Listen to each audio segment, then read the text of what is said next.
How to Doordash with a bike. Now in this video, I'll show you how you can add a vehicle, specifically a bicycle, into your Doordash account. So the very first thing that you want to have to do is to pull up the application.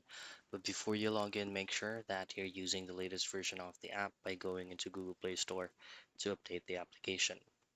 So all you have to do is once you've successfully logged in, just simply head straight into your account management tab for you to be able to add a vehicle.